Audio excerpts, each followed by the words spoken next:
আমার রুমের ওয়াশরুম ব্যবহার করতে মানা করেছিলাম, কিন্তু দেখলাম সে স্নান করে এসেছে। তার মুখে একটা অদ্ভুত হাসি ফুটে উঠল। যাই হোক, আমি যখন ঘুমিয়েছিলাম তখন আমার চুল অর্ধেক বাঁধা ছিল। সকালে যখন উঠি দেখি চুল খোলা এলোমেলো, তারপর বিছানার চাদর দেখে আমি হতবাক হয়ে গেলাম। আমার নাম সোনালি। আমি দেখতে খুব সুন্দরী। কয়েক বছর আগে সুভাষের সাথে আমার বিয়ে হয়েছিল। আমার স্বামী খুব ভালো মানুষ ছিলেন, তিনি সবকিছুতেই আমার সাথে একমত হতেন। একদিন আমার স্বামী একটি ১৬ বছরের ছেলেকে বাড়িতে নিয়ে আসলেন। তিনি বললেন, এই ছেলেটা অসহায়, ও আমাদের বাসায় কাজ করবে। আমার স্বামী খুব কৃপণ ছিলেন। ছেলেটি দেখতে খুব সুন্দর ছিল। আমি স্বামীকে জিজ্ঞাসা করলাম, এই ছেলেটি কোথা থেকে এসেছে? তিনি বললেন, সে আমার বন্ধুর বাড়িতে কয়েক মাস কাজ করেছে, কিন্তু এখন সে বিদেশে যাচ্ছে। আমার স্বামী বললেন, ছেলেটা আমাদের বাসায় দুবেলা খাবে এবং যা বলবে তাই করবে। আমি বললাম, আমাদের ঘরে তো থাকার রুম একটাই আছে। ছেলেটা কোথায় থাকবে? তিনি বললেন, চিন্তা করার দরকার নেই, ও ড্রয়িং রুমে থাকবে। আমি বললাম, ঠিক আছে। ছেলেটি খুব শান্ত ছিল। আমি প্রতিদিন ভোরে তাকে ডেকে দিতাম। সে চুপচাপ অনেক কাজ করত এবং সারা ঘর নিজেই পরিষ্কার করত। আমি তার জন্য নাস্তা তৈরি করে দিয়েছিলাম এবং সেও চুপচাপ খেয়েছিল। আমি জিজ্ঞাসা করলাম, তুমি কি কথা বলতে পারো? তিনি বললেন, জানি না। তারপর তিনি বললেন, আমি যখন চোখ খুললাম তখন আমি এতিমখানায় ছিলাম। আমার বয়স যখন ৫ বছর, তখন এক ব্যক্তি আমাকে এতিমখানা থেকে নিয়ে যায় এই বলে যে তার বাড়িতে কোনো সন্তান নেই এবং সে আমাকে ভালো স্কুলে ভর্তি করিয়ে বড় করবে। কিন্তু ৫ বছর বয়সেই সে আমাকে ঘরের কাজ করতে বাধ্য করল। আমি ছোট ছোট জিনিস আনা, বাসন ধোয়া, মেহমানদের সামনে থালাবাসন পরিবেশন করায় ব্যস্ত থাকতাম। আমার বাকি জীবনটা এভাবেই কাটছিল। যখন সেই বুড়ো মারা গেল, তার বউ আমাকে ঘর থেকে বের করে দেয়। তারপর থেকে আমি চাকর হিসেবে কাজ শুরু করলাম। কিন্তু যেই আমাকে নিয়োগ করল, আমাকে শুধু দুবেলা খাবারের বিনিময়ে রাখল। এর বেশি কেউ আমাকে কিছু দেয়নি। আমি দুবেলা খাবারের বিনিময়ে সব কাজ করি। তার গল্প শুনে খুব খারাপ লাগল। আমি মাথায় হাত বুলিয়ে বললাম, তুমি চিন্তা করো না, আমিও তোমাকে কিছু টাকা দেব। আসলে আমার স্বামীর বেতনও বেশ ভালো। তিনি বললেন, না, তিনি আমাকে দুবেলা খাবার দিচ্ছেন। এটাই আমার জন্য যথেষ্ট। আমার কোনো পরিবার নেই যার জন্য আমাকে চিন্তা করতে হবে এবং কেন আমাকে টাকা দিতে হবে। এজন্য আমি কৃতজ্ঞ। তার কথায় আমার হৃদয় ভারী হয়ে উঠল। আমি জানতাম না যে এই সহানুভূতি আমাকে অনেক মূল্য দিতে হবে।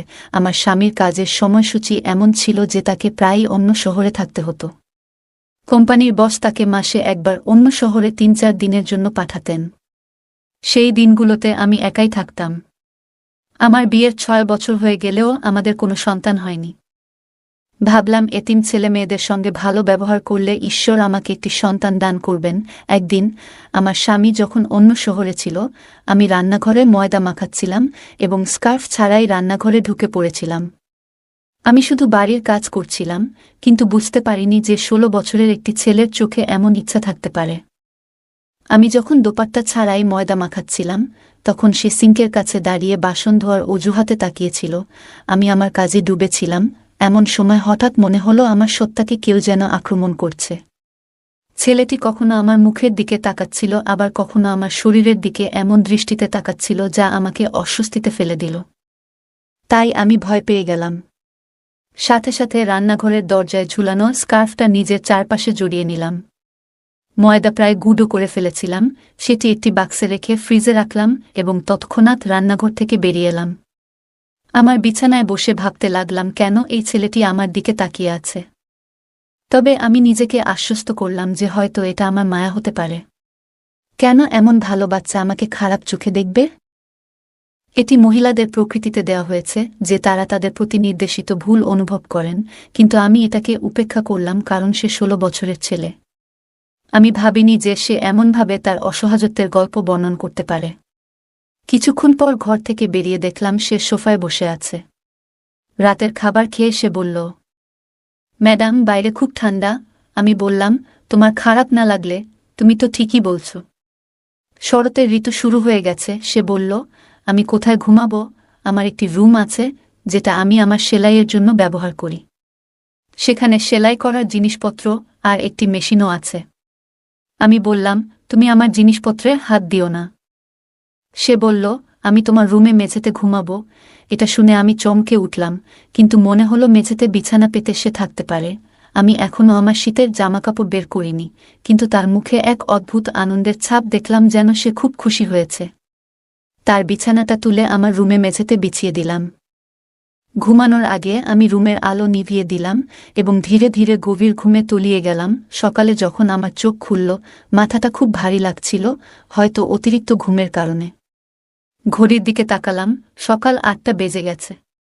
সাধারণত আমি সকাল ৬টায় ঘুম থেকে উঠি, কিন্তু আজ মনে হলো যেন অনেক ঘুমিয়ে ফেলেছি। তখনই আমি ওয়াশরুম থেকে পানি পড়ার শব্দ শুনতে পেলাম। বিছানার নিচে তাকিয়ে দেখলাম ছেলেটির বিছানা নেই, অর্থাৎ সে উঠে আমার ওয়াশরুমে ঢুকে গেছে। এমন স্মার্ট ছেলেটি আমার অনুমতি ছাড়াই ওয়াশরুম ব্যবহার করছে দেখে আমি হতবাক হয়ে গেলাম। আমার রুমের ওয়াশরুম ব্যবহার করতে মানা করেছিলাম, কিন্তু দেখলাম তিনি স্নান করে এসেছেন। তার মুখে একটা অদ্ভুত হাসি ফুটে উঠল। যাই হোক, আমি যখন ঘুমালাম তখন আমার চুল অর্ধেক বাঁধা ছিল। সকালে যখন আমার স্কার্ফ তুলতে গেলাম, বিছানার চাদর দেখে আমি হতবাক হয়ে গেলাম। যদিও আমি কোণে ঘুমাতাম, চাদরের অবস্থান দেখে মনে হচ্ছিল যেন কেউ সেখানে শুয়েছিল। রুম থেকে বের হয়ে বললাম, শোনো, আমি এখন পর্যন্ত তোমার নাম জানি না। সে বলল, হ্যাঁ ম্যাডাম। আমি জিজ্ঞেস করলাম, তুমি রাতে কোথায় ঘুমিয়েছিলে? আমার প্রশ্নে তার মুখ ফ্যাকাশে হয়ে গেল। সে বলল, ম্যাডাম, তুমি মাটিতে শুয়েছিলে।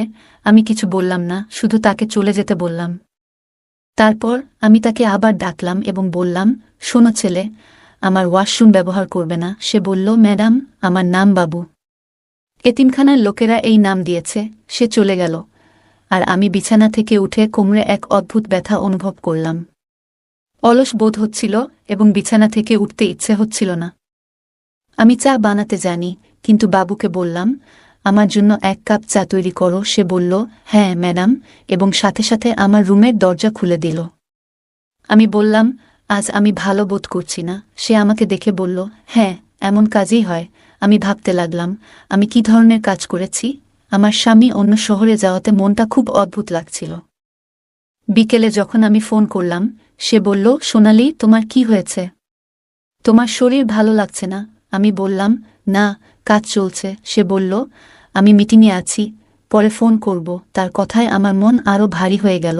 এটি একটি কাকতালীয় এবং মোহ ছিল।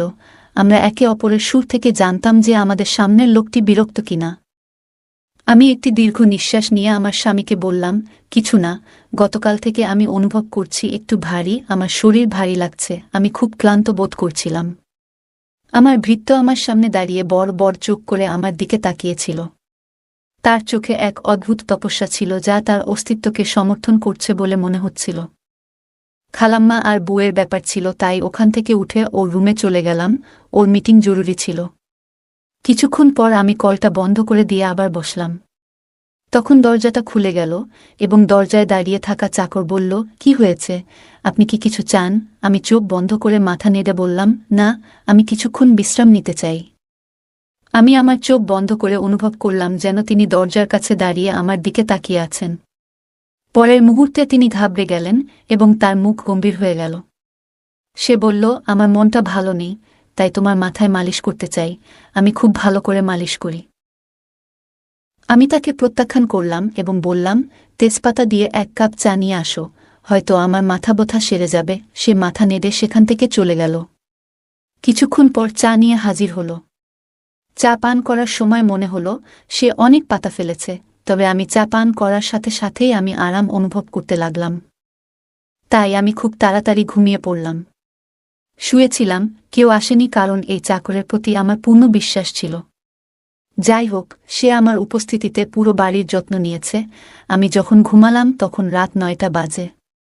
যখন ঘুম ভাঙল তখন ক্ষুধার জ্বালায় ঘরটা আলোয় নিমজ্জিত ছিল। যাই হোক, আমার অবস্থা খারাপ হতে থাকল। 1 কাপ চা খাওয়া শেষ করে যখন বেরিয়ে এলাম, তখন চাকরটি আমাকে দেখেই বলতে লাগল, ম্যাডাম, আপনি কি ভালো আছেন? আপনার জন্য খাবার রেডি করব। সে আমার জন্য অপেক্ষা করছে বলে মনে হলো। আমি বললাম, তুমি আমাকে জাগিয়েছ। তুমি ঘুমাচ্ছ না কেন? আমার মন্তব্যে তিনি একটু হাসলেন এবং আমার দিকে মনোযোগ দিয়ে তাকিয়ে বললেন, আপনি এত সুখে ঘুমাচ্ছিলেন শান্তিতে। আমি একজন চাকর, আমি কে যে আপনার ঘুমের ব্যাঘাত ঘটাবো? তাকে এত সুন্দর দেখাচ্ছিল যে আমি তার কথা শুনে চমকে উঠলাম এবং জিজ্ঞেস করলাম, ওহ মিস্ট্রেস, আপনি এত শান্তিতে ঘুমাচ্ছিলেন? আমি একজন চাকর, আমি কে হব যে আপনার ঘুমে ব্যাঘাত ঘটাবে? যাই হোক, আমি ঘরের সব কাজ সেরে ফেলেছিলাম এবং এমন অনেক কাজ ছিল যা আপনাকে ঘুম থেকে ওঠার পর করতে হবে। তাই ভাবলাম আপনি ঘুমাচ্ছেন আর আমি আপনার জন্য খাবার রান্না করব। তার হাতে তৈরি খাবার খুব সুস্বাদু ছিল এবং সে দূরে দাঁড়িয়ে দেখছিল। আমি তাকে সামনের চেয়ারে বসতে বললাম। একই সময়ে আমার স্বামী ফোন করলেন আর আমি তার সাথে একটানা 2 ঘন্টা কথা বলতে লাগলাম। সেই সময়ে আমার চাকরটি ঘরের বাইরে অপেক্ষা করছিল। 2 ঘন্টা শেষে সে এসে বলল, কতক্ষণ তোমার স্বামীর সাথে কথা বলতে হবে? আমার ঘুম পাচ্ছে।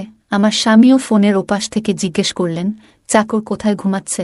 আমি তৎক্ষণাৎ বললাম, কিছু না, বাইরে ঠান্ডা অনেক বেড়েছে, তাই এখন বাসার ভেতরে ঘুমাচ্ছে। গত রাতেও আমার রুমে একই বিছানায় শুয়েছে। এই কথা শুনে আমার স্বামী কিছুক্ষণ চুপ করে রইলেন, তারপর বললেন, তার ওপরে ওঠার দরকার নেই, তাকে বলো বাইরে আশ্রয়ে শুতে, এখন তেমন ঠান্ডা নেই। নইলে অন্য ঘরটা খালি করে দাও। আমি বুঝতে পেরেছিলাম যে আমার স্বামী ঘুমাতে যাবেন, তাই তার সাথে কথা শেষ করে আমি চাকরকে পরিষ্কার করে বললাম, তুমি এখানে লজে আছো। তোমার বিছানা কোণে বিছিয়ে ঘুমাও, আমি তোমাকে আমার ঘরে রাখতে পারবো না। তিনি একটি দীর্ঘ নিঃশ্বাস নিয়ে বললেন, ঠিক আছে, আমি তোমাকে আমার উপপত্নী মনে করি, কিন্তু তুমি আমার উপর এতটুকু প্রভাব ফেলছ। এটা শুনে আমার লজ্জা লাগল। আমি বললাম, এমন কিছু নেই, তুমি এখানে লজে ঘুমাতে পারো। যাও, সকালে ঘুম থেকে উঠে নাস্তা তৈরি করতে হবে। এই বলে আমি আমার রুমে চলে গেলাম। এত ঘুমানোর পরও যখন আলো জ্বালালাম এবং পড়তে বসলাম, ঘুমটা আবার আমাকে আলিঙ্গনে নিতে শুরু করল। আমি ভাবছিলাম আমার স্বামী আমার পাশেই আছেন, কিন্তু যখন চোখ খুললাম দেখলাম আমার স্বামী বাড়িতে নেই।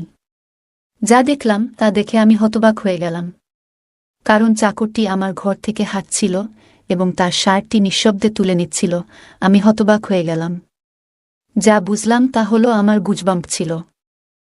আমার অস্তিত্ব ছিন্নভিন্ন হয়ে গেল। পরিষ্কার যে আমার 5 বছর বয়সী চাকর আমার সাথে কিছু ভুল করেছে। আমি তৎক্ষণাৎ আমার ঘরটি ভিতর থেকে বন্ধ করে দিলাম। এরপর আমি আর ঘুমাতে পারলাম না। একটা 16 বছর বয়সী ছেলে কিভাবে এমনটা করতে পারল তা ভেবে পাগল হয়ে গেলাম। পরদিন সকালে চাকরটি এল না। আমি রুম থেকে বেরিয়ে এলে সে অদ্ভুত দৃষ্টিতে তাকাচ্ছিল। আমি তাকে সম্পূর্ণ উপেক্ষা করে নিজের ঘরের কাজ করতে লাগলাম। আমি লক্ষ্য করলাম ছেলেটি কেবল বয়সে ছোট নয়, কিন্তু অভিজ্ঞতা এবং চেহারার দিক থেকে সে ক্ষুধার্ত নেকড়ের মতো দেখাচ্ছিল। আমি যখন ঘুমাতে গেলাম তখন আমি সেই ছেলেটিকে আমার ঘরে ঢুকতে দিইনি, যার ফলে আমি সারা রাত সজাগ ছিলাম। সে বলল, ম্যাডাম, আপনার এয়ার ফ্রেশনার আনুন, আমি রুমে স্প্রে করব। কিন্তু কিছু ভেবে আমি তাকে প্রত্যাখ্যান করে বললাম, আমি নিজেই স্প্রে করব, তুমি চলে যাও। সে কিছু ভেবে জায়গা ছেড়ে চলে গেল। কিন্তু সেই রাতে আমি রুমে এয়ার ফ্রেশনার ছিটাইনি, যদিও এটি আমার প্রতিদিনের অভ্যাস ছিল। আমার স্বামীও সেই রাতে অন্য শহরে ছিল।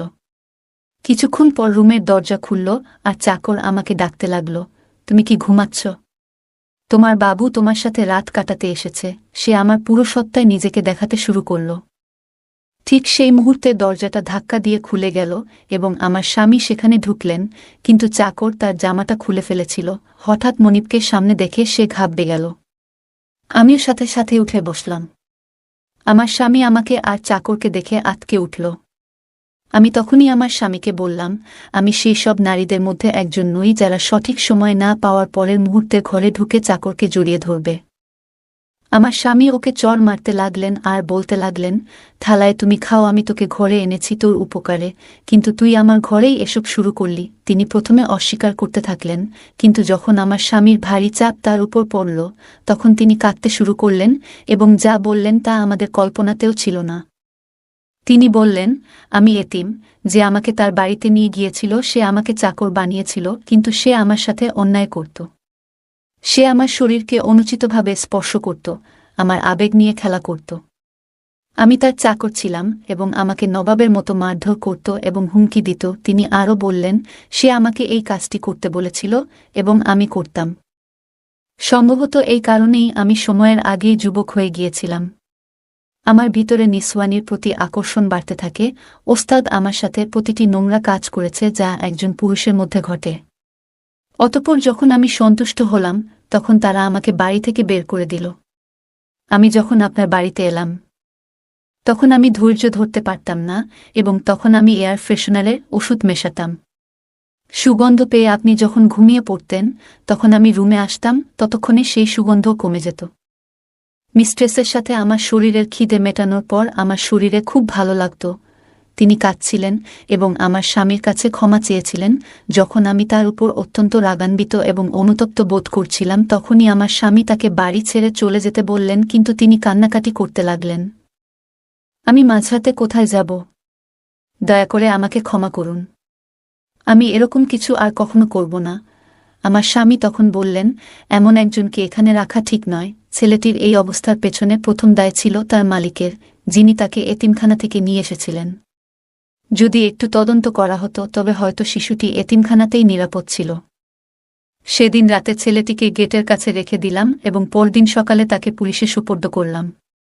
তাকে কারাগারে রাখা হলো যাতে তার শারীরিক প্রশিক্ষণ ও স্বাস্থ্যের উন্নতি হয় এবং ভবিষ্যতে সে একজন ভালো মানুষ হতে পারে। যাই হোক, আমি কখনোই আমার স্বামীকে জানাইনি কতবার ছেলেটি আমার সাথে যৌন মিলন করেছে।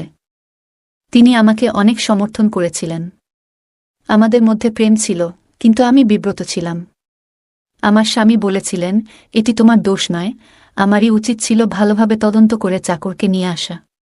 যদি আমি তাকে এখানে না আনতাম তাহলে এই সব ঘটত না। যাই হোক না কেন, যা হয়েছে তা হয়েছে। আমি এখন থেকে খুব সতর্ক থাকব এবং কাউকে জানতে দেব না। গল্পটা কেমন লাগলো জানাতে ভুলবে না। তোমাদের সাথেও কি এমন কোনো ঘটনা ঘটেছে? যদি ঘটে থাকে কমেন্ট জানাতে ভুলবে না। আরও মজার মজার রোমান্টিক গল্প শুনতে চাইলে ভিডিওটি লাইক, শেয়ার এবং চ্যানেলটি সাবস্ক্রাইব করতে ভুলবে না। ধন্যবাদ।